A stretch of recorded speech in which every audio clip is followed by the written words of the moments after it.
Welcome to I Hate James Dobson. I don't speak in tongues, but I can get you there. Awooga!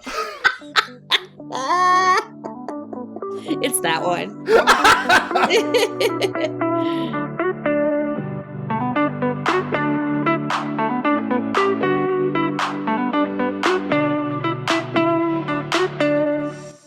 Welcome to I Hate James Dobson. My name is Jake. I'm a former evangelical turned queer sex therapist.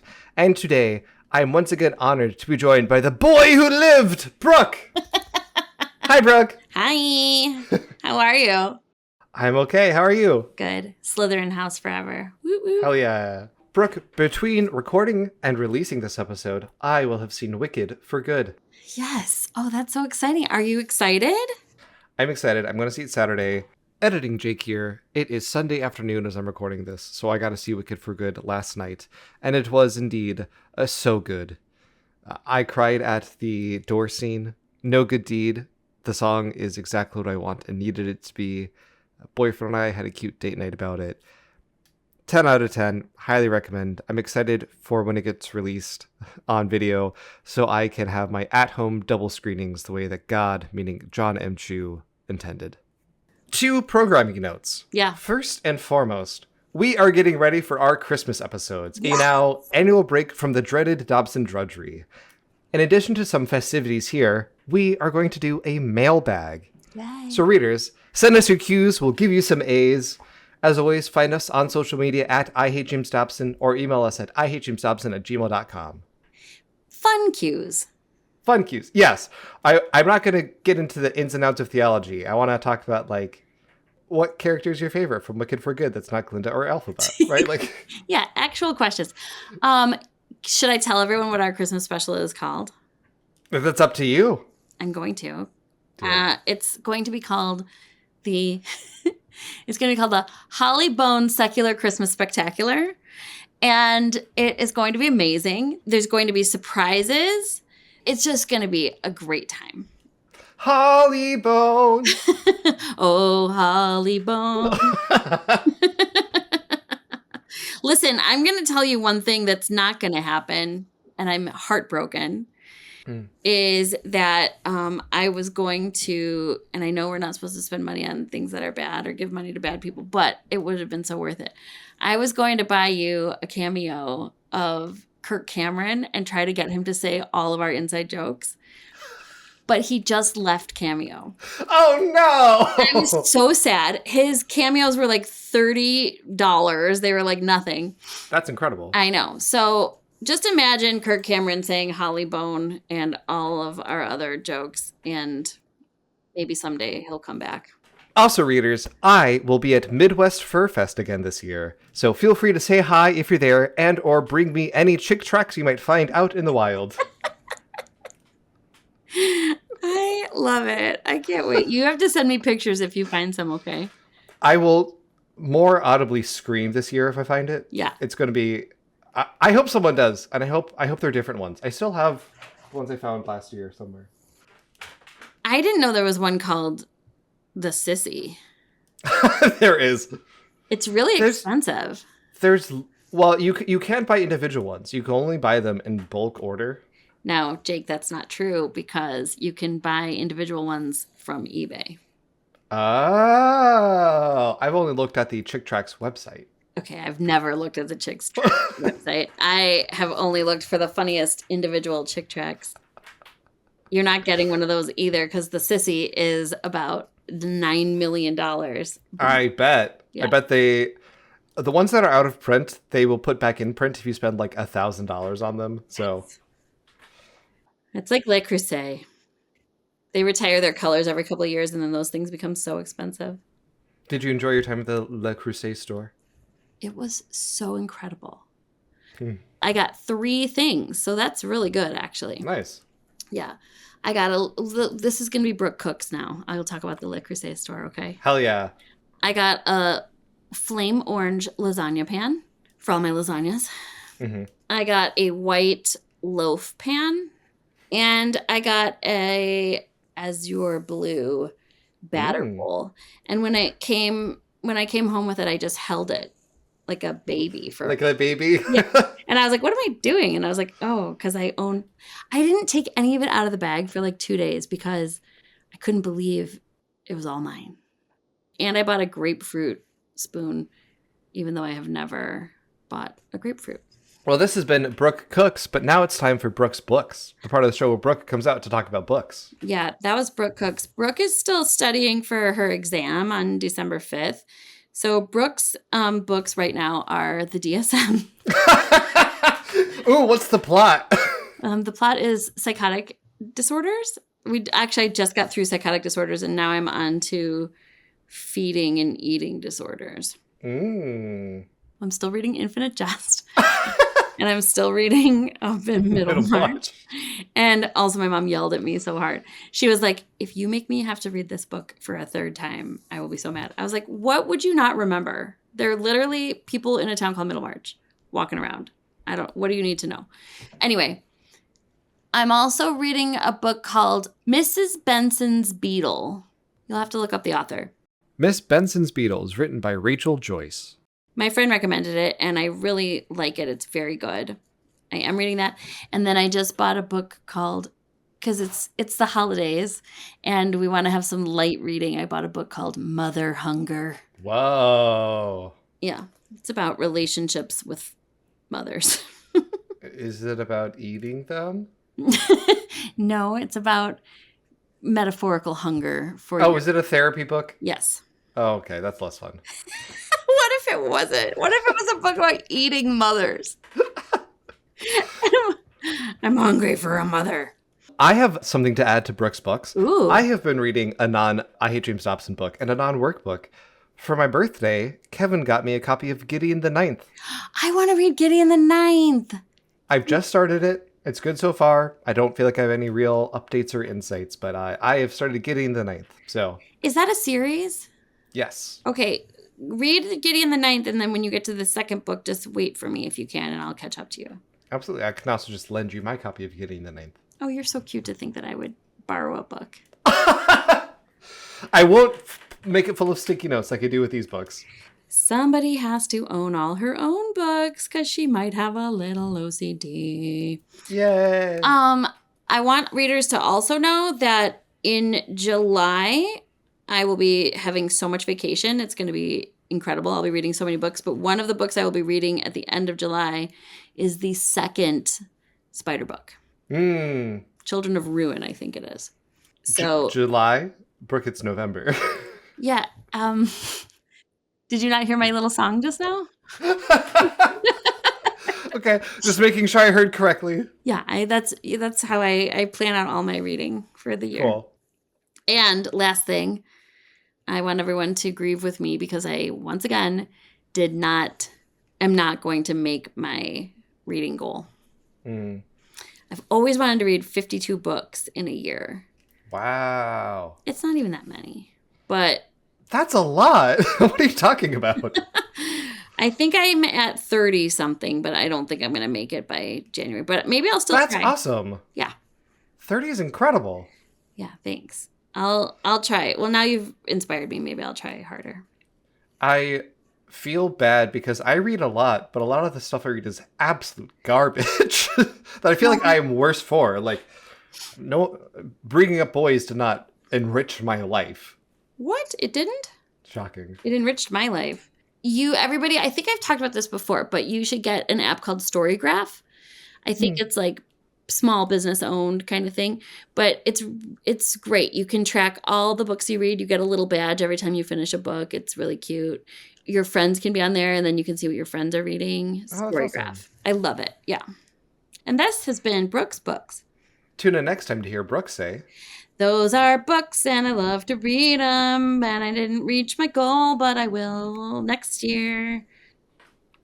Perfect. And now to our featured event. America. North Dakota. 2006. George W. Bush was well into his second term as president. Dick Cheney did a 9/11 and invaded the wrong country about it. Gay marriage was not yet legal, and abortion still was. W was a dyed-in-the-wool Texas evangelical. While not their most shining example, he was bought and sold into the whole project. American evangelicalism maintained a largely unchallenged cultural hegemony, yet a political movement built on being a David to the world's Goliath still needed supposed persecutors. A familiar cast of characters: gays, feminists, Muslims, Harry Potter, Pokemon, black people, as long as you don't say that part too loud.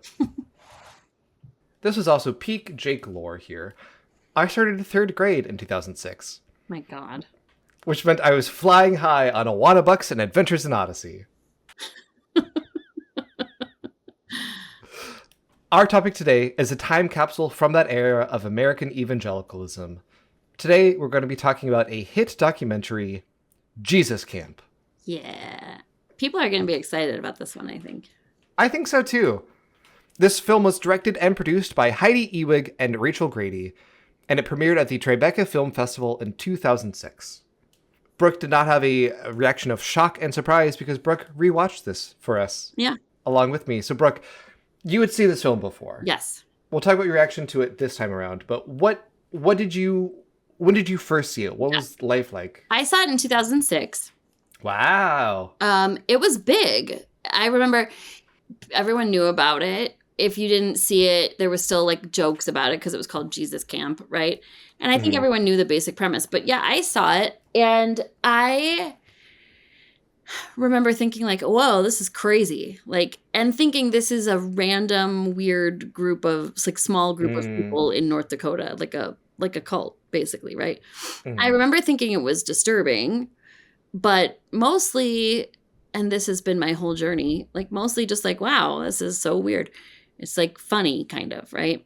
And I didn't know who anyone was, and I didn't know what anyone was doing, and I had zero information because you were only a 3rd grader then, and you couldn't torture me yet. And we'll talk about it later, but the part that struck me this time is the idea that George W. Bush was the worst president we could ever have. And how seeing him, like, he's prominent in this movie in a way. And I remember, like, just being like, ugh, terrible. Like, he's the worst. And, like, yeah, he was bad, but I didn't really know what was to come. I do feel like in some ways, growing up Gen Z, I'm pretty privileged in that I've never had hopes and dreams for a better future, so I couldn't have them crushed. You didn't have 2008 Obama love? In 2008, I turned 11, so okay. no. This joke is done. It's not even a joke. Brooke, what was it like to rewatch this film now? We'll get into some specifics as we go along, but in general, like now having it was terrible. 2 years of this. Yeah. I had to text Jake the whole way through until I fell asleep at the very end. And it was terrible because this time I knew who everybody was. In fact, there's a lot of voiceovers and things that they were playing from like TV and media. And at one point I was listening to George Bush talk and I was like, that's not how I remember his voice, but that it does sound kind of familiar. And then I was like, that's not Bush, that's Dobson. And I was like, ew, I can recognize Dobson's creepy voice. And then, like, there were so many things I was able to see this. Like, at one point, a little girl was just reading a chick track. And I was like, no, don't do it. And what we talked about recently, like little kids telling their before stories. Like, I was lost and then I was found. Like, little kids. But I will say, Jake, mostly I was still horrified. And this time, really sad. Like, really sad. That it just felt like that is not how children should be spending their time. I don't know. It felt bad. There was one little tiny blonde boy who, frankly, a lot of these kids just look freaked out because you put them in a situation like this and it's overwhelming, right? Yeah. But this one little itty bitty blonde boy who just kept crying, and I was like, that's Jake. And I was so sad. But yeah, that's mostly how I felt. I did not laugh this time as much as I remember laughing last time. Yeah. Yeah. Religious trauma will do that to you. Yeah. Unfortunately. Yes, it will. Really, there's only 2 parts to this episode. There's technically 3. There's an ending. But we're going to talk about the film, and then we're going to talk about life since the film. So we're going to talk pretty much, like, we're going to go beat by beat almost through the film. We're going to talk about it. there's a lot of richness to this text. The film opens with a montage of American roadways and landscapes. The overplayed audio similar to flipping through channels on the radio during a long drive through flyover territory. The very first thing we hear is news of the retirement of the first female Supreme Court Justice, Sandra Day O'Connor. There's another clip in the middle that doesn't matter. And then, as Brooke mentioned, there is this clip of James Dobson's voice. We dare not sleep through this point of decision because, frankly, future generations depend on us. Pray urgently that God's perfect will be done. It's not the most interesting clip in and of itself, but it's the third fucking clip in this documentary. Yeah, I was immediately triggered. I wasn't originally going to ask Brooke to watch this documentary. I was going to be like, we're going to talk about Jesus Camp in our normal style. This, and then the chick track were the two things where I was like, you need to watch this. You need to re-experience this now that you have more context. Yeah, like totally different context. We're then introduced to our cast of characters. There are 3 children, Tori, Rachel, and Levi, and 1 adult named Becky Fisher. Oof. The children are the star of this adventure, and Becky is most definitely the villain. For our purposes, though, we're really going to focus on Levi. But just to do our due diligence, Tori, short for Victoria, likes to listen to heavy metal, but only Christian heavy metal, of course, and she loves to dance. She's part of the children's praise team at her church, and has to check herself so she doesn't, quote, dance for the flesh. Yeah, I found that deeply disturbing. This little girl who's, I don't know, 10, like not even like a teenager, and that she was saying things like dancing for the flesh, and I was like, she's like, sometimes I do that and I know it's so bad. I was like, let's let this kid dance. I have so many ways, just let kids be kids. When you heard dance for the flesh, what does that evoke for you? Like sexy, provocative, almost stripper-like dancing. Mm-hmm. I know what she meant, and she meant I dance so people give me applause and say, wow, you're so good at dancing. But I do think it's euphemistic, right? Dancing for the flesh. And I do think often when especially adults say that, they mean more that sexualized space. And so we're already getting into the sexualization of children, something that we've talked quite a bit about with purity culture. That's right. Yeah. They don't cut to her all that often, but before camp, there's this incredible scene of her and her siblings doing their daily Pledge of Allegiance. Oh my God. That was also so disturbing. Now, in public school, kids do say the Pledge of Allegiance every day, and that's just a fucked up cultural norm that happens in America. Tori, who is, of course, homeschooled, says a pledge to the Christian flag and also to the Bible. I was not aware there was a pledge to the Bible. I knew what the pledge to the Christian flag. Have you pledged to the Christian flag before? I'm sure at some point I have. I don't have it memorized. That's not what you do when you meet at the pole. Not anymore. But also, in the scene, her and her siblings were holding 3 flags between them. Did you clock this part? They were holding the American flag, the Christian flag, and the flag of Israel. What? They were? Yeah. Yes.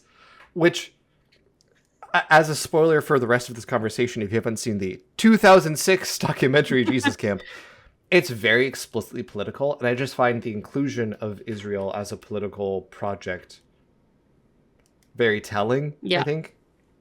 Yeah. So that was Tori. Rachel, who my heart just breaks for, just wants to be liked and to do good in the world. That is what she wants. There's a devastating scene to me where she goes up to a stranger in a bowling alley to tell them Jesus loves them and to give them a little booklet about Jesus, which she was the one reading a chick tract. She does not give them a chick tract. Yeah. After she tells this very lovely and very caught off guard woman about Jesus, her youth pastor, I think, says she did a good job obeying. It was hard to watch. Yeah. And I think I don't know. I can't remember 2006, but I imagine that this was a part that I would have maybe laughed at in the past because it's probably it's so bizarre, right? Like a little child walking up to a woman in a bowling alley and trying to save her, right? And now that I have all this context, I'm like, woof, that is just, it was painful actually to watch. Absolutely. I think really what it evokes for me is the like adultification of children. Yes. While done in a childish way, that is not a thing a child should be tasked with doing. That's right. And our third child, Levi, is to me the protagonist. We'll talk a lot more about him throughout the rest of this episode, but just to get us oriented, Levi comes from a family of preachers. His dad is the pastor of a church. There isn't really a narrative to this documentary, but it follows these people as they prepare for, attend, and live life after Becky puts on the Jesus camp. I have a lot of feelings about Becky. Well, this next section of the script is dedicated just to Becky.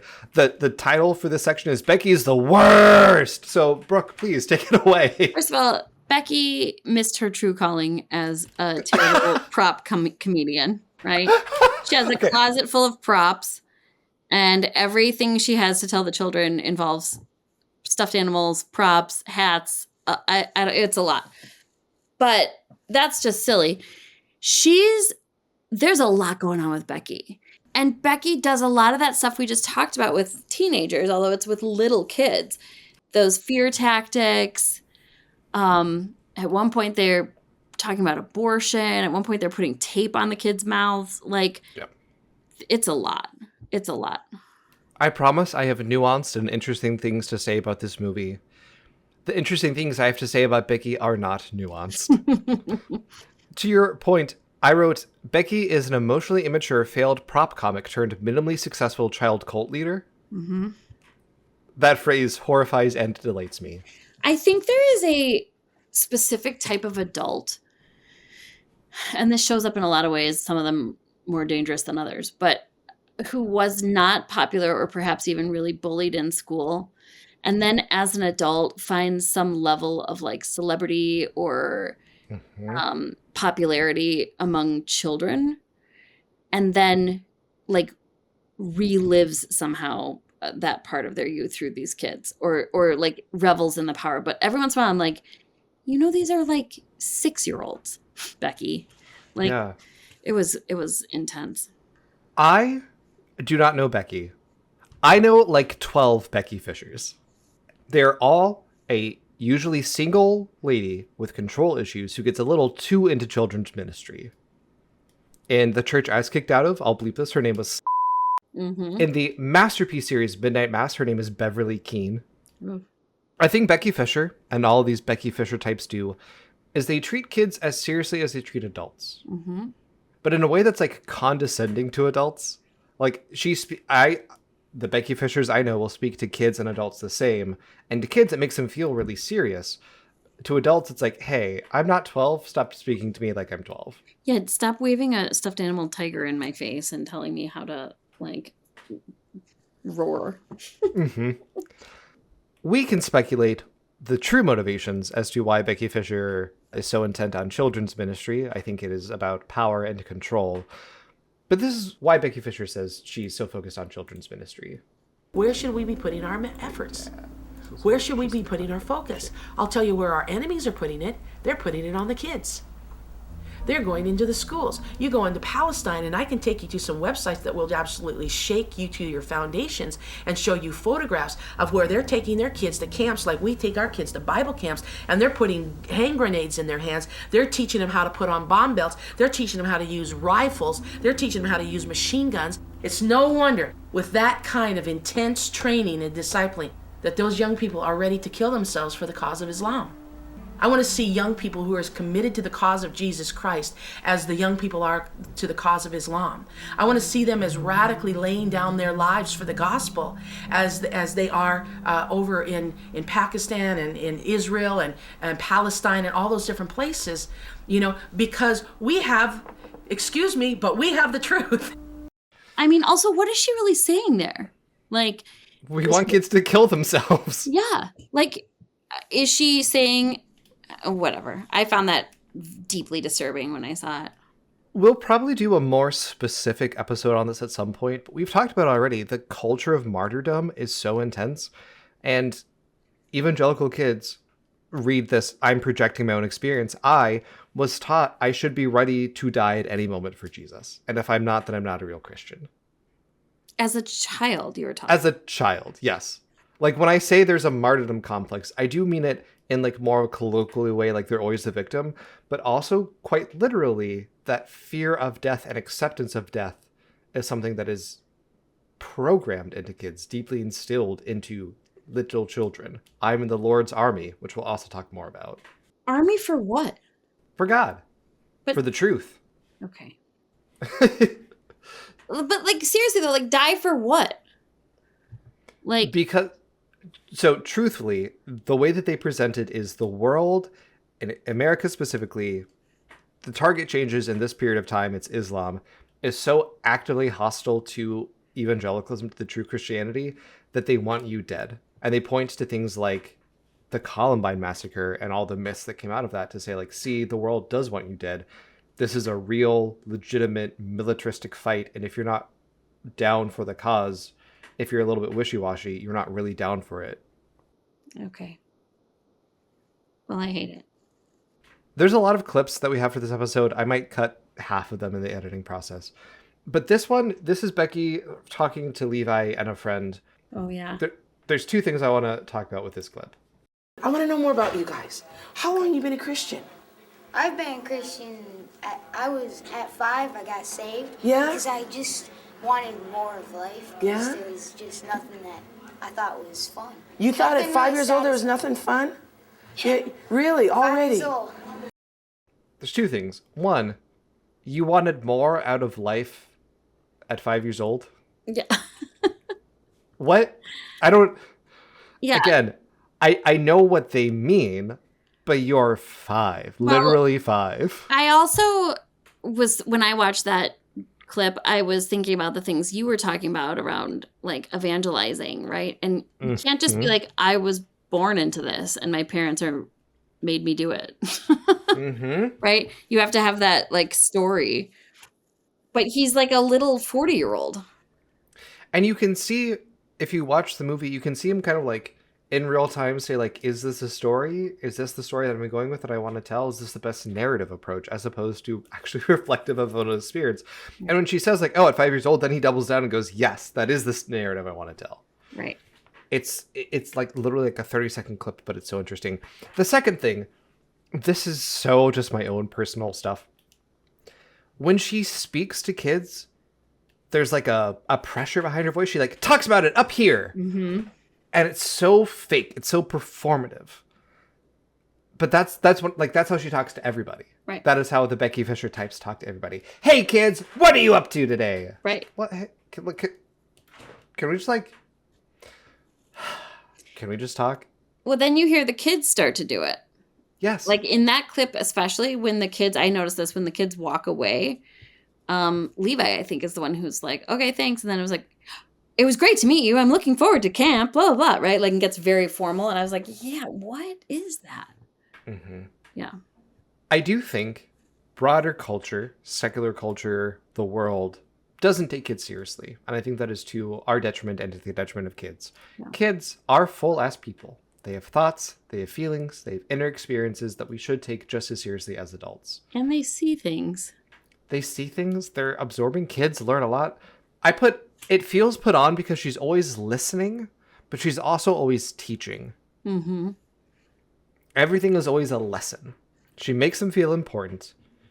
She literally tells them it's their job to save the world and to enact her spiritual and political beliefs because her peers, other adults, won't. I know that I have thrown this word around a lot, sometimes jokingly, but like this was the most like an actual cult that I've seen. Yeah. And she's the most like a cult leader, right? And some of the tactics that she uses and some of the ways that they respond to her, how is it different? This feels like the children's church version of Shiny Happy People. Yes. We have another clip about her talking to kids. How many of you know that this is a pretty sick old world? This is a sick old world. Well, then let's just fix it. Somebody get your tools out and let's just fix this old world. Kids, you got to change things. We got too many Christian grown-ups that are fat and lazy. They don't want to give up their evening meal. They don't want to fast for a 3-day fast or a 40-day fast or whatever. Do you know Muslims train their children from the time they're 5 years old to fast during the month of Ramadan? Listen, we hold the keys. We can change the world. Boys and girls can change the world? Absolutely. Absolutely. Some of the kids in that audience are like 3-year-olds. Yes. Like, they look like actual little babies. I think the thing that struck me most about watching this was the range of kids that are included. Like, we'll get into it more when we talk about him, but Levi is like 12 and 13, which is, it's not okay to put a kid of that age in this situation either. But like, compared to a 3-year-old, what the fuck, Becky? Yeah, those kids are like wiggling around trying not to pee their pants. Like, that's... And then telling them it's a sick old world. They don't know anything about the world. No.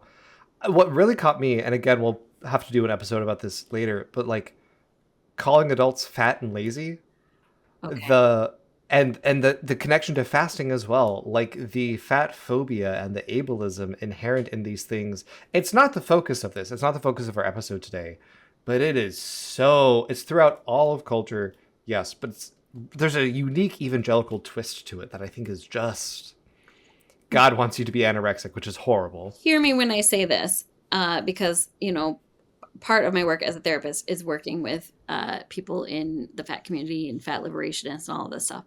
This is not a body shaming comment. I'm just trying to explain that there is some internalized fat phobia for Becky in this scene that feels really sad to me, right? And the disconnect, right? And I know in 2006 we weren't really using the word fat. I mean, it was only pejorative, but the disconnect between herself and this projection of what a fat, lazy non-Christian is shocking. This is a rather small clip, but it comes back later in the episode. Kids get to talk, kids get to share and feel valued for the beliefs and experiences that they have. There's this kid. His name is Andrew Summercamp. Not summer camp. I didn't know. His name is actually Summercamp. Yeah, I know. He's 10 in this clip. I haven't got much to say. I just wanted to talk about belief in God, and I've had a hard time doing it. And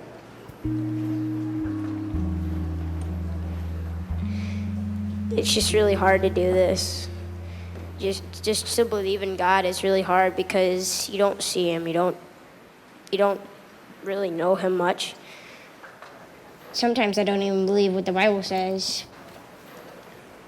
It makes me a faker. It makes me feel guilty and bad because God has always talked to me about that, and I kind of rejected him. That's tough. That's the little boy that reminded me of you. Mm. And did you see how terrified the other kids looked when he said that? Yeah, if it wasn't so sad, it would be very funny. At one point, he says, like, I don't know that I believe the Bible, and it pans to the girl who does the most vicious side eye I've ever seen. I think that was little Rachel.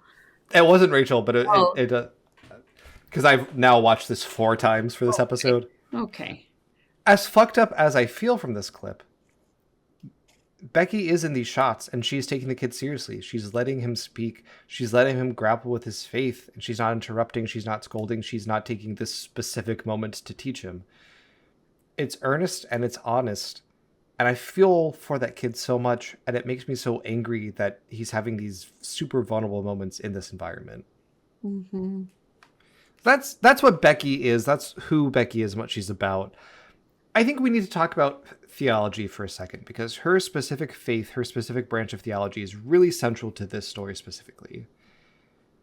Becky is a part of the charismatic branch of evangelicalism. That's real? Go for it. Yeah. We've talked about this a little bit, but charismatic does not just mean like nice people who are really friendly. Charismatic churches believe in everyday miracles and spiritual gifts. In the book of Acts, which is the first book of the Bible to happen after Jesus went back up to heaven, The apostles are able to speak lots of languages, to speak in tongues. They're given gifts, spiritual gifts of like healing and prophecy and stuff. And charismatic Christians believe that we are still able to do that. Real Christians are still able to do these kinds of spiritual gifts. Self-identified prophets, speaking in tongues, and so on. People of Becky's theology believe in experiencing God, being filled with the Holy Spirit. That's what speaking in tongues is supposed to be. It's the Spirit of God flowing through you. They experience God in lots of other ways too, but I think speaking in tongues is a very clear and tangible example of how literal and intense these beliefs are. There are a lot of scenes, and we'll talk about it later, but there are a lot of scenes of kids in like the throes of a really intense spiritual experience. They call that being slain in the spirit. That is central to these beliefs. Speaking in tongues to me also feels like, and I understand that everyone believes that that's really happening to them, but it also feels like an easy thing to do and then label a miracle, right? Yes.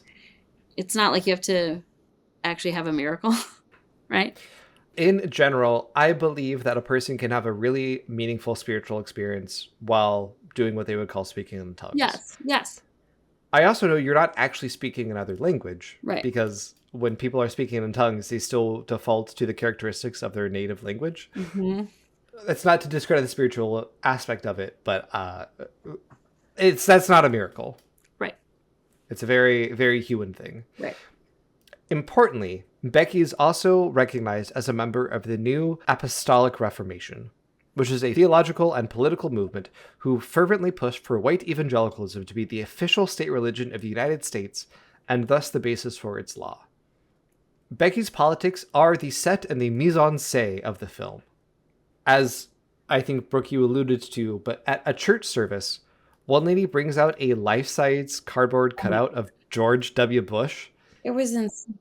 The kids, I don't even know how to describe it, pray to it, almost. Mm-hmm.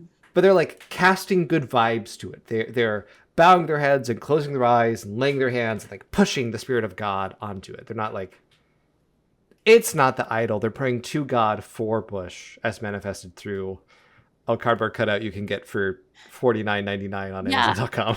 But I had kind of forgotten, I mean, we've talked about it here, but the lived experience, I had kind of forgotten how much like evangelical Christians loved Bush in a different way than like Trump, who's clearly phony baloney, right? Yeah.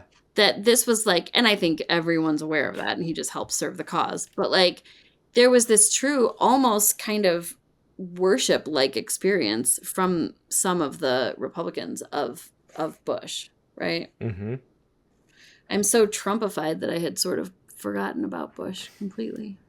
Evangelicals now will compare Trump to a guy from the book named King Cyrus, who was not, I mean, this was Old Testament, so it wasn't Judaism, misunderstanding of Judaism, but it was Judaism. He was not a Jew, but he like helped liberate the people of Israel from Persian oppressors and stuff. And so they're like, yeah, he's not like a real Christian, but he's doing God's work. God's still speaking through him. From my understanding, people are like, oh, Bush is a true believer. Bush is going to be the thing that brings God back to America. Right. And it never works. Is Bush an evangelist? Yes. Bush is an evangelical. Like still? I believe so. So like his daughters were raised in all this? Mm-hmm. I'm just Googling it. Bush had a spiritual awakening in 1985.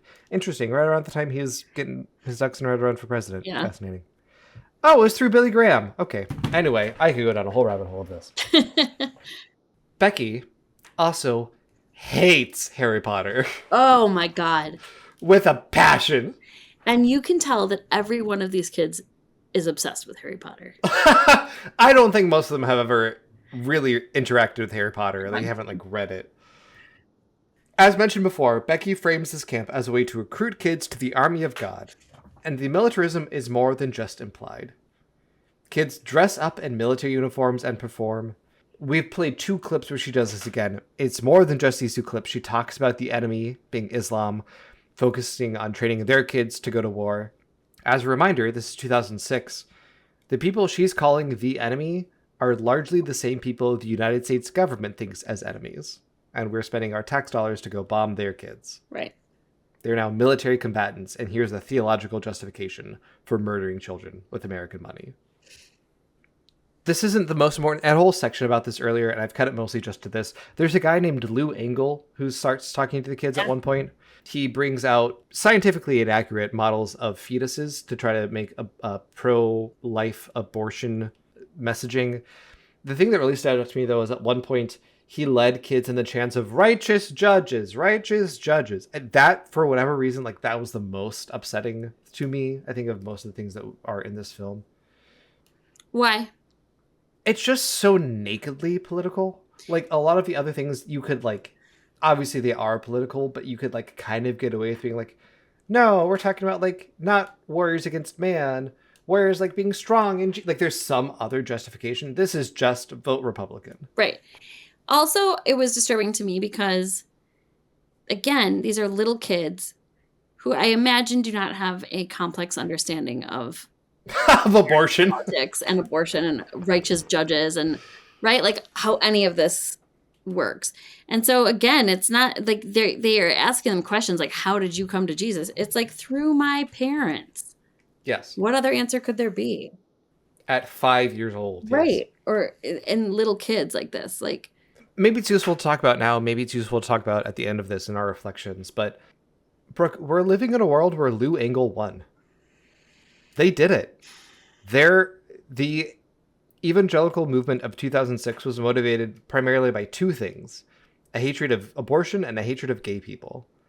And they won on the abortion thing. Mm-hmm. Lou Engle is a victor here. They overturned Roe v. Wade. I mean, what can I say? Like, people are never going to agree on this.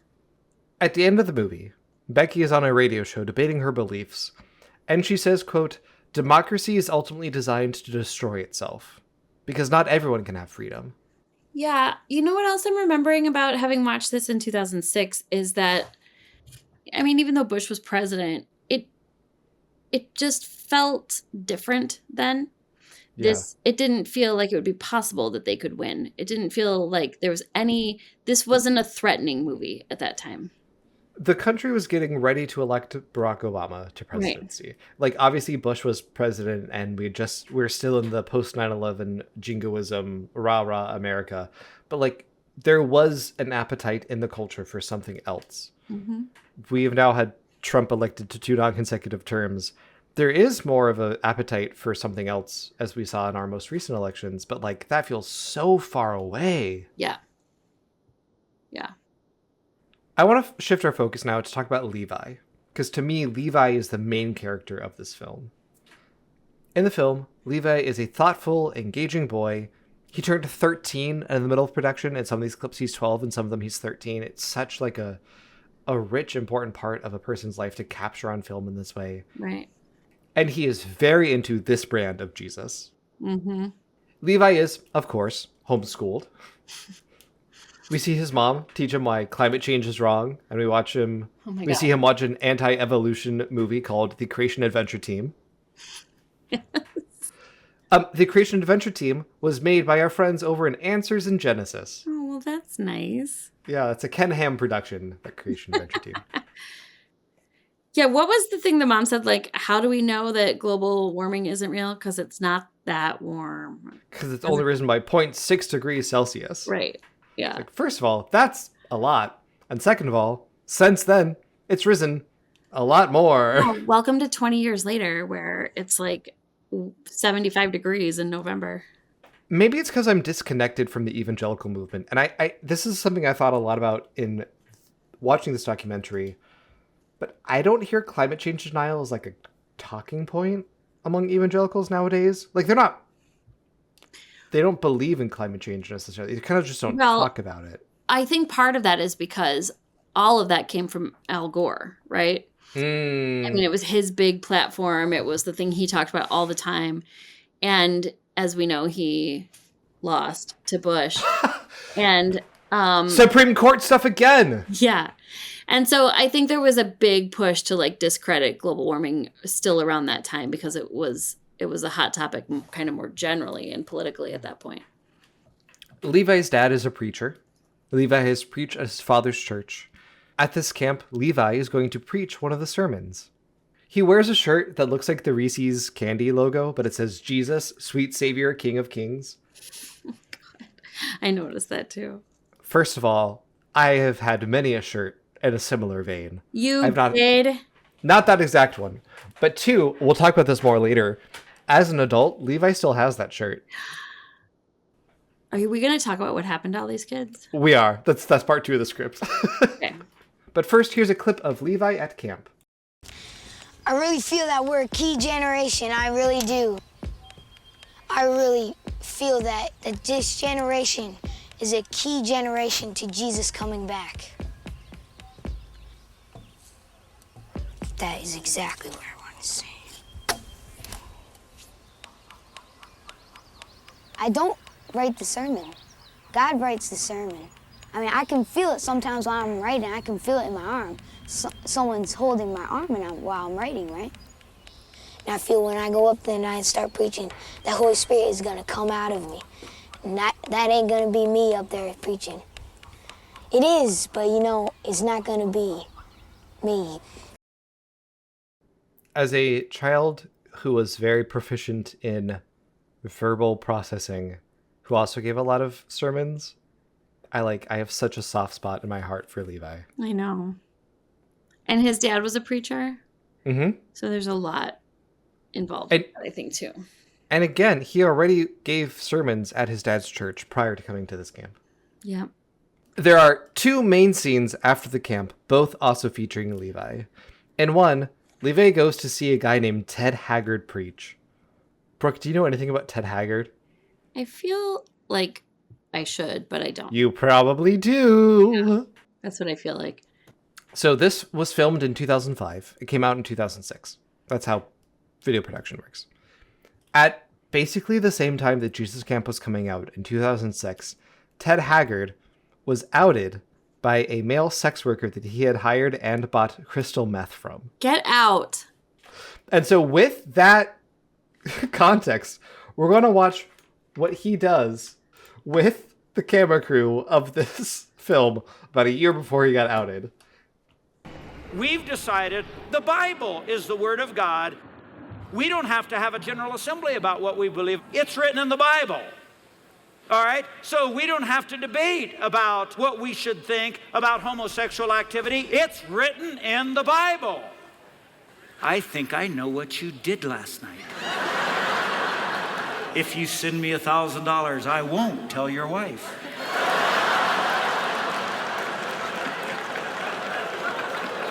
If you use any of this, I'll sue you. I just... My God. Wait, tell me about when he got outed. Like, what did he say? Is he still around? He's still around. He denied it for a long time and slowly was like, well, we didn't have sex, but I bought meth, but I didn't use it. Well, maybe I jerked off in front of him, but I bought meth, but I didn't use it and we didn't have sex. It's just this and eventually it's you hired a gay sex worker, smoked meth and had sex. Right. That's clearly what happened. He's still around doing his bullshit. Okay. This is a joke that Boyfriend gave. You could say he was a Methodist preacher. Boyfriend. Because he was actually a Methodist preacher. God. That is my favorite joke I've ever. That was good. Anyway, fuck Ted Haggard. It's crazy to me that he did this to a camera, clearly said things that he was felt, or maybe had been told to him directly. But Ted Haggard at the time was a very well-known preacher, very well-known pastor, and people came far and wide to listen to him talk, including Levi. And so after the presentation, Levi and Ted Haggard got to talk. And here is that talk. So, do people like hearing you preach?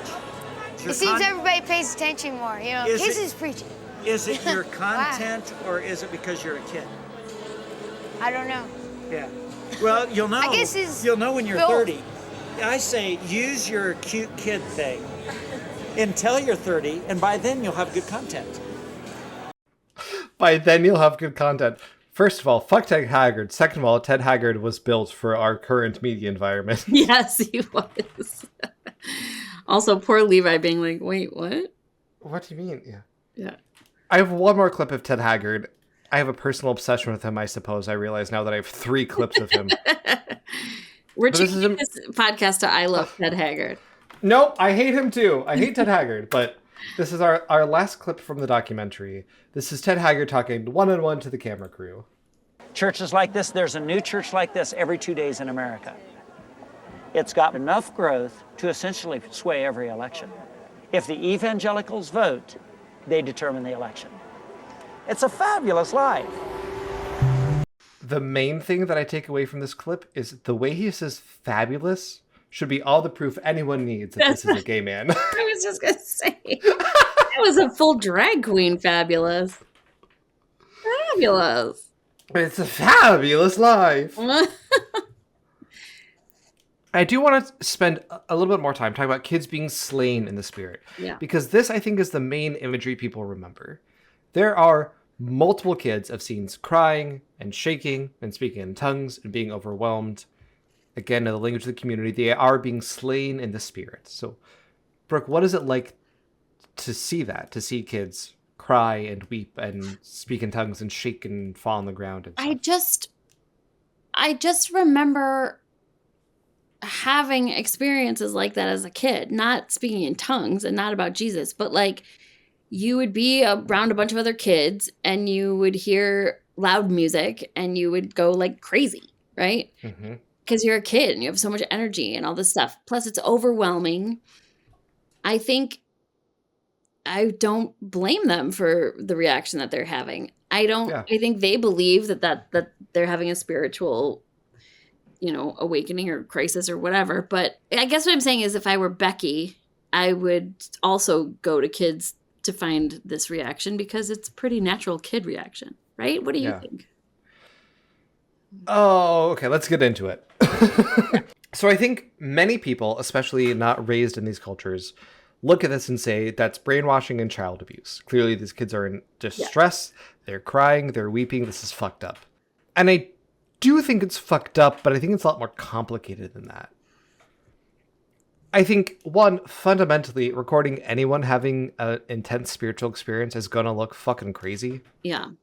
And clearly, these kids are having spiritual experiences, really intense ones. Secondly, we'll talk about this in part 2. I think a lot of kids who go through this don't find it abusive or traumatic. Or some kids who go through this don't find it abusive or traumatic, even into adulthood upon reflection. In general, I don't think we can, from an outside, say that was traumatic or that wasn't. That fucked you up or that didn't. We don't get to talk about people's experiences like that. They get to decide and understand for themselves the impact that it had on it. Mm-hmm. Even while holding that to be true, I think this is so fucked up because of the context. Not because they're intense or spiritual, although I do think putting a 5-year-old in that kind of experience is pretty fucked up. Yeah. But I object to it because of the context, because it's not just this spiritual experience. They are tying deeply impactful spiritual experiences to political talking points. Right. In a way that's gross and abhorrent. It crosses wires that shouldn't ever be crossed, but especially in kids. Also, as we've talked about, the rhetoric isn't neutral. It is, you are a bad, evil person. I'll refer you back to our last episode about Dare to Share. There's nothing good in me. Mm-hmm. That is the message that's connected to spirituality, and therefore go and vote for George W. Bush. Spirituality can be an amazing and powerful force in a person's life, but destroying a fragile kid's self-esteem so they're susceptible to your political message is vile. Yep. I'm also very aware that maybe people disagree with me, and maybe they think exposing kids to being slain in the spirit in this way itself is abusive. I don't think so in and of itself, but I'm not sure. I don't know. So as a person not raised in this, it feels abusive to me, right? Yeah. What other choice do those kids have, right? At what That's point, true. aside from that one kid that you showed earlier, at what point can you challenge any of this or opt out or whatever, right? All the other kids are doing it. You do it. There's adults telling you you're only good if you do it. Yeah. Right. So what you said earlier about grooming, I think plays a big part in this. So do I think it's child abuse in the sense of like, you know, I'm not going to call DCFS about it. Yeah, right. But I do think that it is dangerous. And I do think that certainly what you said about tying it to politics is wild. I think exposing your kids to your religion or your views or your faith or your lack of religion or whatever, like that makes sense, right? To an extent. Mm-hmm. But this feels so beyond that to me. I think the specific context presented in Jesus Camp is fucked up. Yeah. And I think in general, like, humans are spiritual creatures, kids are spiritual creatures, exposing them to intense spiritual experience is playing with fire. It's very easily to go bad and wrong in 1,000 different ways. But I don't necessarily think that in and of itself is bad. And I say that not to like excuse any of them. I have a lot of critiques of them. But I think more so when people in the faith watch this and hear the critiques, like, how dare these kids are obviously upset. They're like, well, no, that's just what we all do. And I think because the critiques tend to be on nuance, then they're able to be like hand waved away and be like, well, they just don't get what experiencing God, because that's what they think is happening, experiencing God. They just don't get what experiencing God is all about. They don't get what it's really like. Yeah. I mean, I agree. It doesn't look like the kids are being tortured in the sense of like they don't want to be doing that and they're being made to, but it's about the fact that they're children and they just don't know any differently. I mean, like, look at the photos of all the girls from the Epstein stuff, right? Like, they're smiling and like hanging out, but doesn't mean they weren't like worried or scared or anything, right? Yeah. So I just think anytime you have kids in a really overwhelming experience like that, and one that is so unique, I don't know. I mean, maybe it's too hard to try to use the word abuse or trauma, because certainly people get to define their own trauma, right? Yeah. But it was hard to watch, and it did feel, as an outsider, it did feel extremely uncomfortable to watch it. Absolutely. Mm-hmm. The last point about this film is there's a framing device of a radio show host railing against white evangelical Christianity. His points are valid, but he talks about it in a way that feels reminiscent of Bill Maher to me, which is the worst thing I could say about a person. There's a smugness about it. There's an oversimplicity, I think. And maybe it's just because it's too close to what we're doing that I'm like really defensive about it. But I don't like him. I don't like what he's doing. I found it just not compelling. Like they kept cutting back to that, and I was like, I'm not quite sure who this guy is or what he really adds to this story. So that's the film. Brooke, any other thoughts? Yeah, I hated it, and I hated it again 20 years later. And what about the part where, I think this part stuck out to me, where the kids were just standing there telling ghost stories? In the cabin late at night. And then they get in trouble for telling ghost stories. I'm like, this is what kids are, I mean, here's my point. This is what kids are drawn to, right? You said it, like they're spiritual. They are going to have a response if you tell them about God and Jesus. They're going to have a response if you tell them a scary story about a ghost. Yeah. They have big feelings and big emotions. I don't mean to generalize, but I mean, I did, right? That's often how so many kids are. Yeah. And they want to know all this stuff, and they like these experiences to some extent, right? I mean, that's why we do things like tell ghost stories and, whatever. It was so sad to me when that adult came in and was like, you shouldn't really be conjuring up evil things like this. I was like, let them live. I think that specifically is so interesting for all the reasons that you said. And also, like, you're telling kids they have a soul. They're telling kids there's an afterlife, but not ghosts. Right. Like that. Sometimes things are more complicated than kid is able to grasp, and that's totally okay. But sometimes when kids are like, that feels weird, sometimes like, oh, maybe they're onto something. Yeah, exactly. It was just this one moment of them really being kids that I was like, oh yeah, there they are. Yeah. Right. Mm-hmm. So this might turn into its own episode because we're already at an hour and a half. Well, to be fair, our lead-in was like a half hour. Yeah, we're going to cut most of it, but whatever. Part 2, that was then, this is now. This was filmed 20 years ago. So much has changed, but also so much hasn't. The chick tracks were the main reason I knew you needed to watch this. I think the main thing to talk about mostly is like what's become the cast. Yeah. I looked some of them up, but I didn't. Who did you look up? What did you see? Well, first I looked up Becky Fisher, honestly, because I was like, have we had any change of heart? Are we still alive? Like, what's going on? And she's just exactly the same. She's exactly the same. Still doing all of this. She's just older. Did you know, after the public outcry due to this film, she had to shut down her camp in Devils Falls, North Dakota. Oh my God, we didn't talk about, the summer camp was in Devils Falls, North Dakota. It was. I didn't think of that either. And they had to pick it for the name. Yeah. There's a lot of places in North Dakota. You had to pick it for Devils Falls. Yeah. Anyway. Of course. So the specific Jesus camp featured in Jesus Camp was shut down. But Becky is still on her bullshit. She runs Kids in Ministry International. She's written books and curricula. She brags about being featured in Jesus Camp on her website, which is like, girl, you're the villain of that story. I don't know why you're bragging about Was this. the camp shut down or she just ended it? They were not allowed to go back. They were the people who ran the campground said you cannot go back. Oh, here. I see. So it was shut down. Okay. She posts videos on Instagram irregularly, but still pretty recently. And it's a case study in why we shouldn't teach old people about technology. Oh my God. It's a dizzying combination of stock footage and AI of like, let's talk about why there's 3 different heavens. It's like, okay, Oh my God. Maybe let's not do that. Anyway. Just a reminder that you have to teach me how to use YouTube Premium. Yes, I do. I found an article from 2016 that was like, where are they now? There's 2 things that I want to talk about with that article. The first is there's a quote from Becky Fisher that just, I think, really encapsulates, yeah, she's exactly the same person. She says, quote, my email box was spilling over with angry accusations, child abuse, brainwashing, indoctrinating children. You should be ashamed of yourself. Fisher says she often feared for her safety when people would recognize her in public.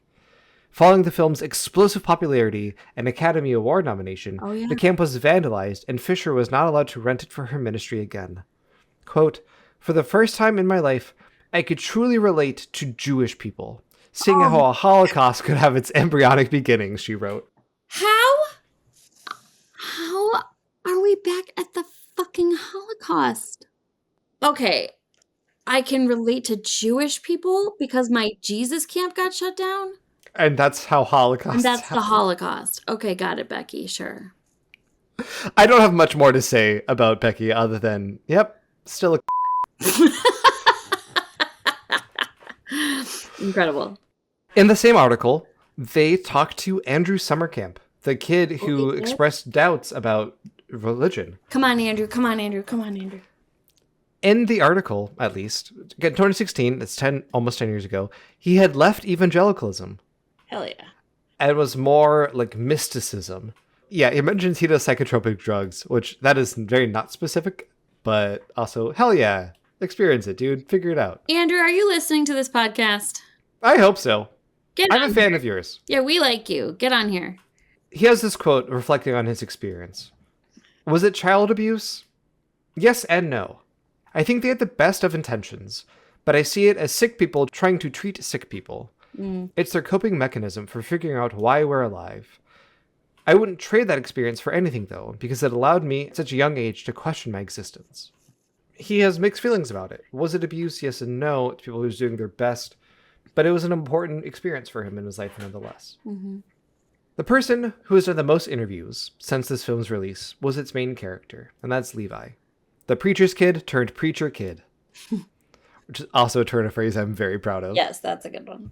He is interviewed for the Guardian article, but I don't want to focus on that because we have more recent things from him. Yes. In 2023, he briefly had a YouTube and TikTok page. It's not really about Jesus Camp. It's rather straightforward. Let's talk about the Bible videos. Mm-hmm. However, oh yeah, go for it. Go for it. I was gonna say I saw a picture of him recently and could tell he was still an evangelist because not because he still had that rat tail. It doesn't have the rat tail anymore. No, but because he and his family were wearing matching pajamas, and it was just something kind of evangelist. You're so right. I'm laughing because that's so real. Right around the same time, around 2023, he gave a fascinating, like, hour-long interview. It is on the YouTube channel Jesus, the Gay Jesus. Love and respect to Jesus. I don't love that as a name. No, that's complicated. But Jesus, he/they describes the channel as, quote, an inclusive place for all queer people to feel welcomed. I am not the real Christ, but my goal here is to help upend the religious trauma so many of us were brought up with. There's more to religious history and translation than they are teaching from the pulpit. I want to inspire people to read, research, and learn on their own. Which I think is a pretty rad concept for a YouTube channel. Yeah, it is. I'm just dying to know what Levi was doing there. Well, good question. So first of all, this is mostly unrelated to the content of this, but the person picked the name Jesus because he/they is gay. Right. But also looks like white Jesus, like long hair and a beard. And so it's very like playing into the theme, which I think is very cute. What are you even saying? Jesus? Jesus with gay in the middle. Jesus. Okay. I did not come up with this. I do not take credit or blame. I mean, they sound nice, but we could maybe workshop that just for a few more minutes. I agree. Anyway, this, again, it was like an hour-long documentary, an hour-long interview. And so they really get to like talk about the experience and where Levi is now. And I think it's so interesting. Levi didn't really talk about how accurate or not the film was. Just, quote, the producers had an agenda, which is, I'm sure, true, but also like, we want to know, was it edited? How real was it? It's kind of not touched upon. Other people in other articles will say, like, it's pretty accurate to what happened. Yeah. He seems, not in a political label, he seems pretty liberal. Mm-hmm. Like, he's open to people living their lives in a variety of ways. Mm-hmm. He's on Jesus. He's on Jesus. Here's a clip. We have a lot of clips from this interview. One of the things that's wrong with Christians, this is 20 years ago for me now, right? Yeah. 18, 19 years ago. And I've grown up a lot, had more experiences, right? One of the things that Christianity, I think, gets wrong is we're so quick to be anti things rather than pro Jesus. Yeah, agreed. Because God talks about himself as loving, as kind, full of grace, full of mercy. And then we act like imbeciles and go and like fight and war. And I get what, why that's in the word of God too, but we miss the point of being just pro God, pro Jesus, pro, justice for a world that has hurt in it, and healing can be brought for that world, right? And as Christians, we should be involved in politics, involved in media. I'm Christian, right? Involved in music and things like that, but not because we're anti whatever the thing of the day is, because it's going to be different 10, 20, 25, 30 years. It's always a moving target. It's always a moving target. Yeah. It's not, we don't want to be anti those things. We need to be pro. We want to end homelessness in the USA. Right? Yeah. I think any Christian can get behind that. Anybody really can get behind that. You would be really surprised. You should come over to my channel sometime and just take over my comments. Because if I say something like end homelessness, it's going to be a fight. It's intense. It's intense. I talk to a lot of Christians and you're kind of in a minority. First of all, Jesus rules, and I'm sorry I made fun of his name. We can workshop the name. I agree. The name needs some workshopping. Fan of Jesus. Fan of Jesus. They are cool. Interesting turn for Levi. Yeah. Mm-hmm. We'll talk about my feelings about Levi later on, but like I think it's so interesting. He clearly, and we'll get into a little bit more, he's clearly very much an evangelical, but he has kind of eschewed the culture war aspect of it. He I think rightfully understands that that's not only unhelpful, but actively kind of detrimental both to the cause and to people's lives around him. He also talks, like, again, this is a long interview. They get into some specific details, and he gets specific and he's honest in a way that I really respect, in a way that people like Greg Stier and John Cooper were slippery and gross and evasive. Right. Going back to our Dare to Share episodes. Let's get real specific. If you have one, go for it. Because the gay marriage, right? Okay. Gay marriage as a topic, as an issue, blah, blah, blah. To me, when gay marriage becomes lawful in certain states, federal government, blah, blah, Obama, all that type of stuff, it's it's not the thing that's driving my life. That's not what makes your Christianity. It doesn't make me a Christian, and it doesn't affect me in the way I raise my family. Mm-hmm. And so for me, it's like, that's not even a battle to fight. If I wanted to think of it that way, right? Like, it's not something, no, I want to teach my kids loving people, all people, anybody. You love, like, learn to love, because Jesus did that. So let's be like Jesus. Okay, Levi, good. Levi passes my "Can you genuinely be happy for me" test. Yeah. Which means, let's hang out. Let's talk. Yeah.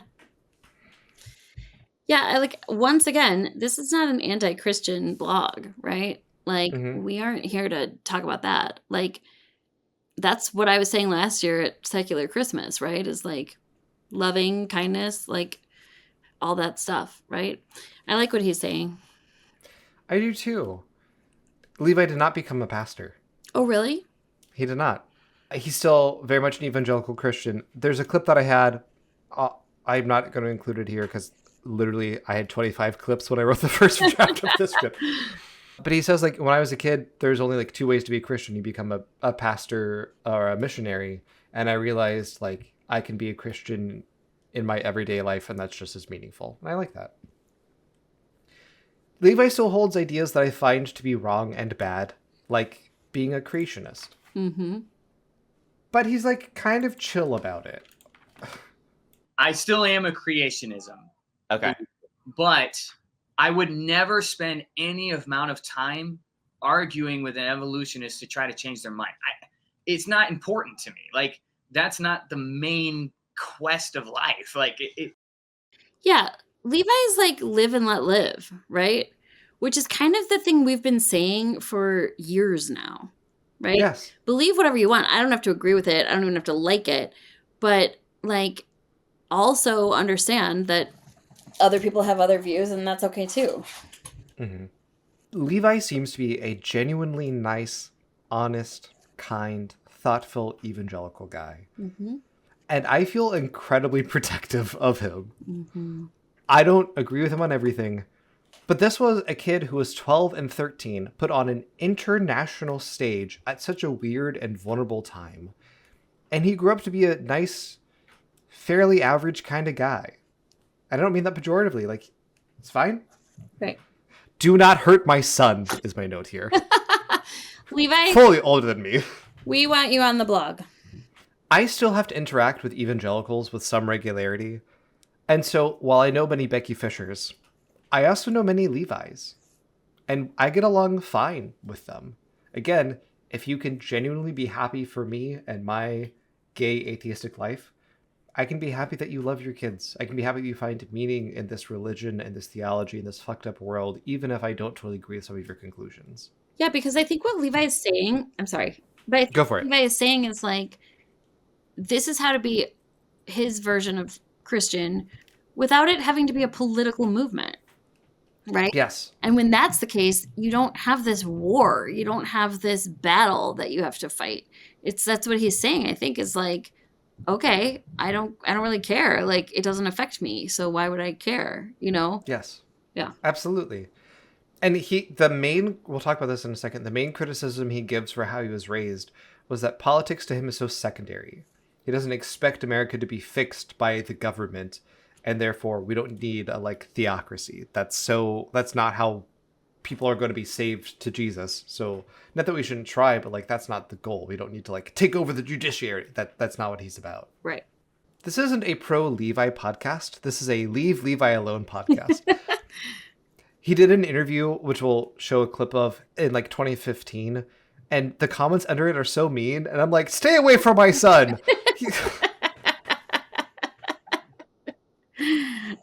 I love how protective you are of Levi. Don't touch him. Let him be.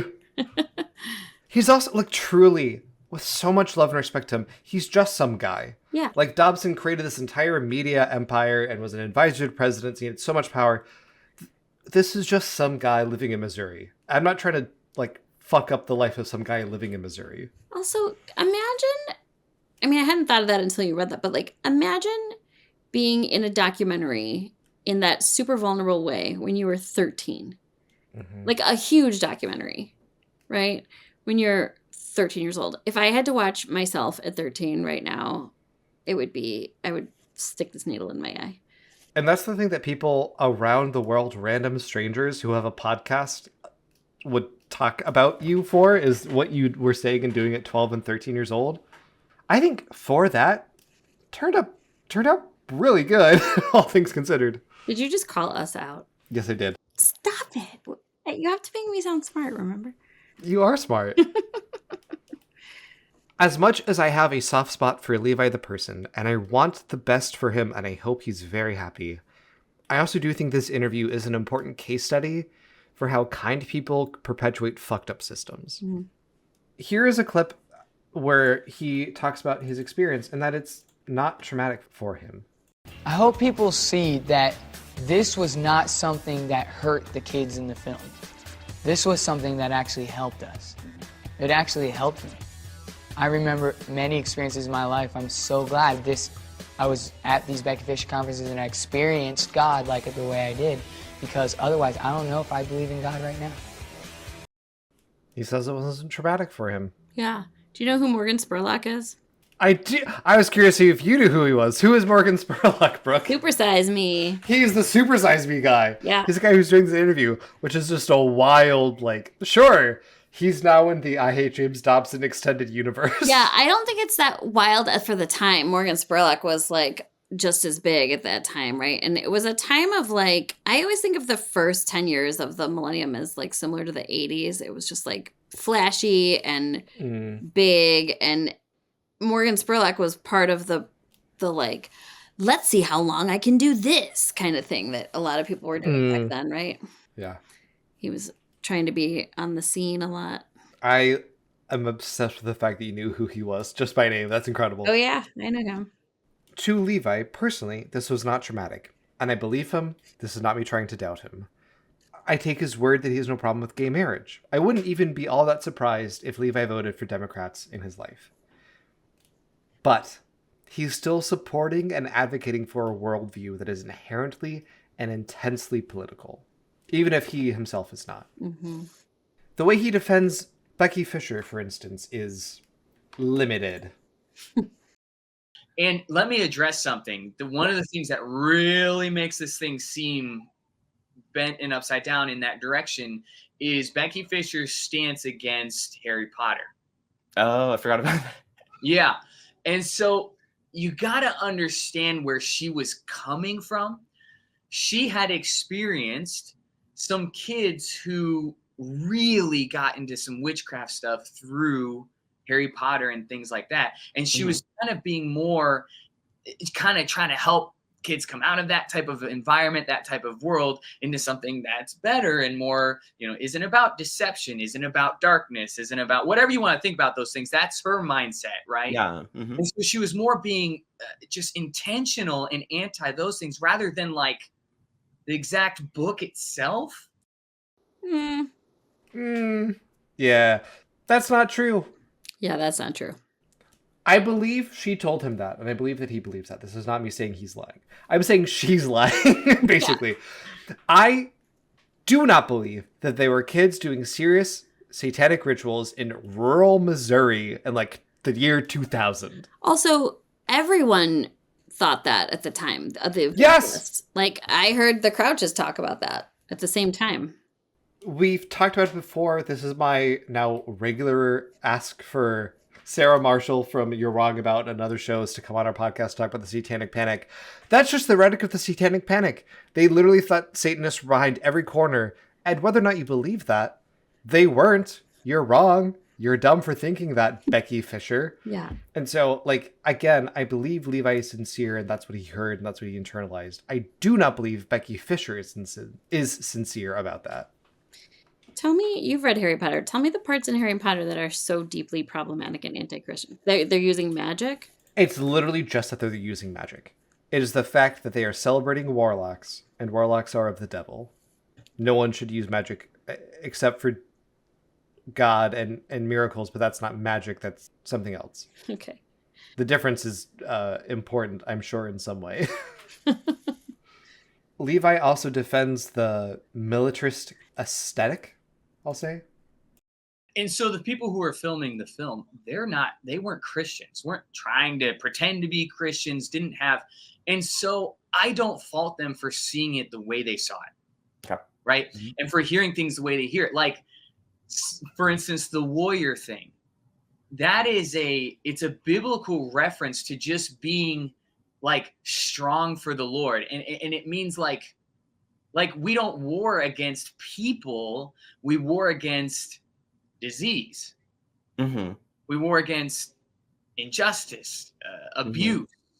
Yeah, right? Yeah. You know what I'm saying? I would say that's how it's supposed to be interpreted. I don't know if that's how they were interpreting it when you were a child, though. That's what I'm trying to figure out. How much of that is you understanding it now versus the actual message? The kids are painted in the war paint and have the army stuff. Right? They were doing it's just a thing we do, and Christians do it, not all of them, but some of them, right? Like you dress up and you do a thing, you play a song, and but the point wasn't to actually have swords and fight people.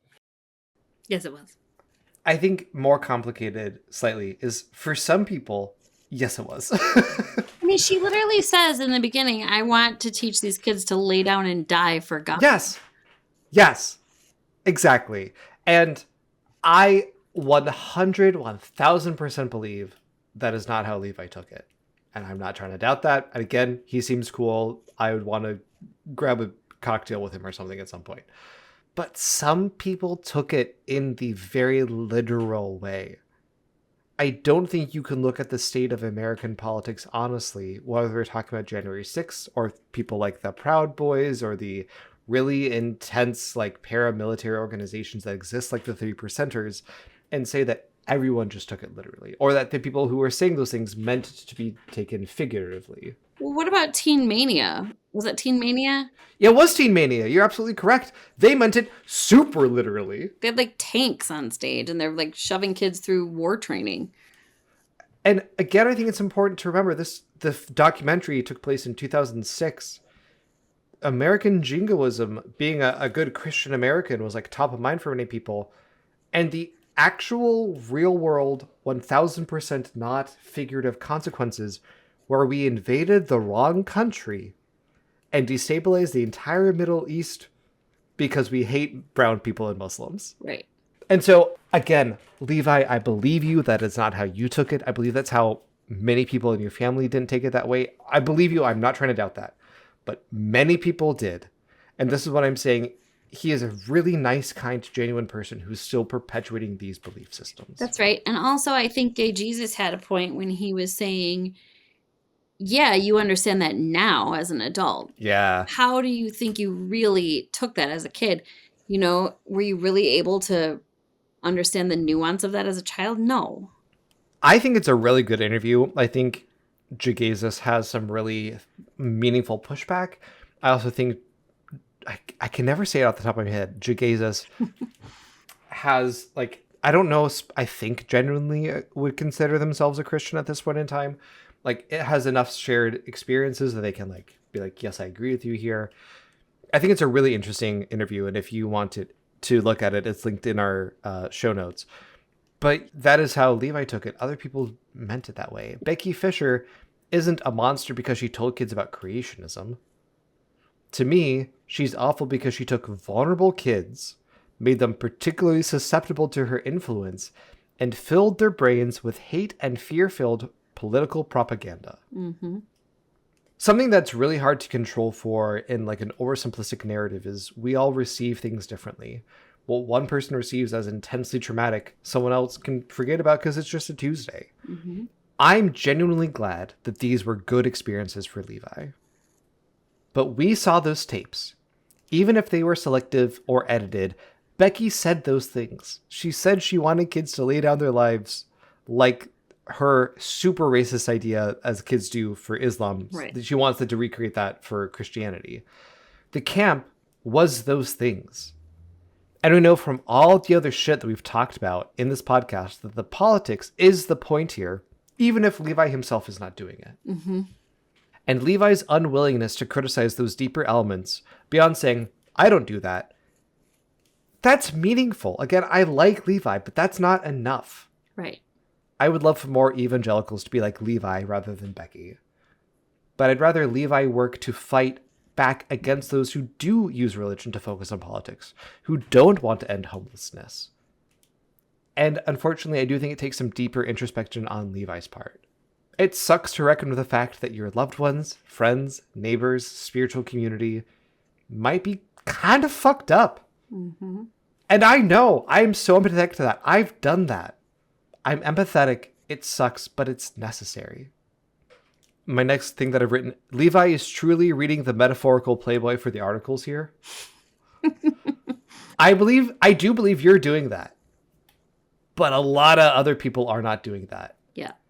And you're kind of giving cover for those people to do more bad stuff. Becky Fisher, as we said, she's still on her bullshit. Mm-hmm. She's still just as harmful as an influence as ever. Levi is not to blame. But he's not exempt either. Get it together, Levi. Levi, don't come on the podcast. I don't think you should be in the public spotlight. But, email us. I want to talk to you. I want to be your friend. I think you and I just really showed who we are as therapists. Probably. Get it together, young man. Are you mean mommy? Is that what this is? Yeah, sometimes I am. Part 3 is just called The End, because we are now fully 2 hours into recording this. Please. Jesus Camp isn't just an interesting documentary about charismatic evangelical kids in 2006. It is that, but it's not just that. It's a moment in time. It's one of many data points that charted the course to our current reality. It's a window into how white evangelicals once again use kids and teens as political instruments, co-opting religion and spirituality for hack partisan gains. The retrospective by Levi, to me, shows how some people are honestly deeply trying to grapple with this seemingly obvious problem, and how half measures fall short of the systemic change we need to stop kids from being abused like this. Mm-hmm. Interestingly, Brooke, I think our episode is the first to discuss Jesus Camp in the second Trump term. Oh, interesting. I saw a lot of people talk about it in the Biden years, back when people were like, oh, wow, Trump, that was crazy, right? Anyway, but I think watching it now that Trump is elected for a non-consecutive term, I think it just changes. It really colors how we watch it. W owed his success in large part to evangelicals, but Trump is now the cult leader of the political movement of evangelicals. And Trump delivered on their pet issue of abortion. I don't actually know where evangelicals go after this. In this cultural moment where they have supremely lost on gay marriage and undeniably won on abortion. Those were their two talking points. Now that they are the dog who caught the car, as it were, what do they do? I don't think they know yet. Does Trump talk about being evangelical? He specifically is not evangelical. Oh, right. And recently, because he is old and not healthy and dying, he's talked about how he's going to hell. I don't know if you've... No. Yeah, he's talked about multiple times. So he knows he's not an evangelical. He knows he's a bad person. Again, it's the King Cyrus effect. He is not of the faith, but he does the things that they want for it. Right. But I don't know what happens to the political bloc of evangelicalism after Trump dies. I think it's a mistake to say they just go away. I think it's a mistake to say they recognize the error of their ways. Some will. There are always going to be people like Levi who I think are down for the cause. But there are also always going to be people like Becky Fisher who are going to perpetuate their own bullshit regardless of the medium that they have. And there always have been. Correct. Yeah. As much as evangelicalism, I think, is uniquely important to understand our political moment, you can find versions of similar political philosophies throughout time. Right. We started with the James Dobson quote. This podcast is at least theoretically about James Dobson. Let's talk about him here at the end. Dobson never really commented on Pentecostalism or charismatic Christianity. We can only speculate. And oh boy, let me speculate. I don't think Dobson liked charismatic Christians. I don't think he respected them at all. Dobson wasn't known for speaking in tongues. I think he would view himself as too intellectual for that. Right. Did Bush ever say anything about this movie? This movie? I don't think so. I don't know. Interesting. Evangelical is such an umbrella term that encompasses so much. I was raised Southern Baptist. that is not a charismatic denomination of Christianity. I knew about speaking in tongues. I knew about being slain in the spirit. That wasn't my vibe. Okay. And I think some of my assumptions about how Dobson would feel is a projection of my own stuff. Mm-hmm. But like, when I was growing up, it was a little bit like, well, they're Christians, so we're like family. But like, they're a little bit weird. They're a little bit crazy. Yeah, and we know Dobson really shied away from things that were actually controversial in that way. Yes. By not commenting on it, Dobson was able to keep that umbrella. He was able to build a coalition. Even if he didn't agree with their theology, even if he personally like looked down on them in ways that I think would be pretty insulting if people knew the truth, you can't argue with the results. And by results, I mean book sales and donations to focus on the family primarily. Mm-hmm. I do not like Becky Fisher. Leave Levi alone. And I hate James Dobson. I hate Becky Fisher. Leave Levi alone. I'm very intrigued by the gay Jesus. And, which I don't know what it is. And Jagazus. Who is not posting on YouTube anymore, but Jagazus, if this comes across you, email us. Let us know. Get on this blog. And I love Andrew Summercamp. And I hate George Bush. And I hate... Fuck George Bush! Fuck George Bush. And I really hate that twerpy little creep, James Dobson. He's the worst. Yeah. Readers, thank you for joining us on, at least I was recording what is a 2-hour-long episode. Reminder, send us your cues so we can give you some A's for our Christmas episode. Yeah. We'll put a reminder in our next episode as well. Or any little shout outs or anything that you would want in the Hollybone Secular Christmas Spectacular. We'll absolutely try to get to as much of it as we can. If it's nice. Yes. I will not let Brooke interact with the mean things. That's just for me. So if you want to hurt my feelings, go ahead. Yeah. But I'm protective of Levi and I'm protective of Brooke. You do a good job of it. Say hi to me if you see me at Midwest Fur Fest. I'll be posting primarily probably on our Blue Sky, so if you want to see where I'm at there, check it out.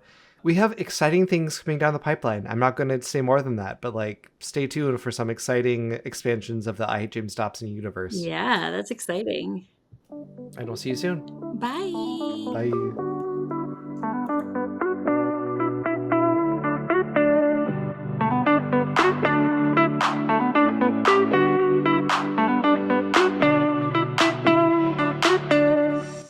I Hate James Dobson is a labor of love, of spite.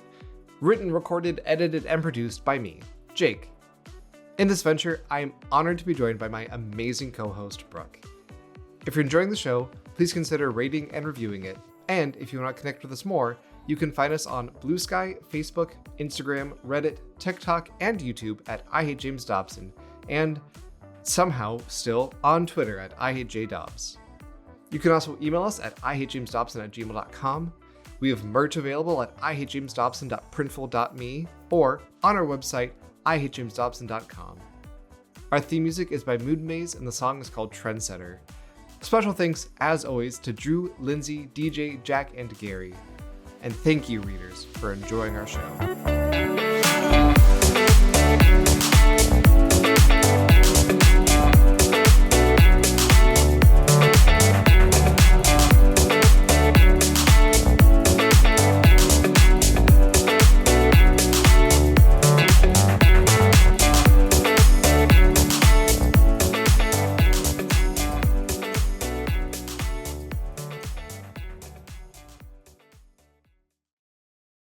The guitarist of Skillet is on Cameo.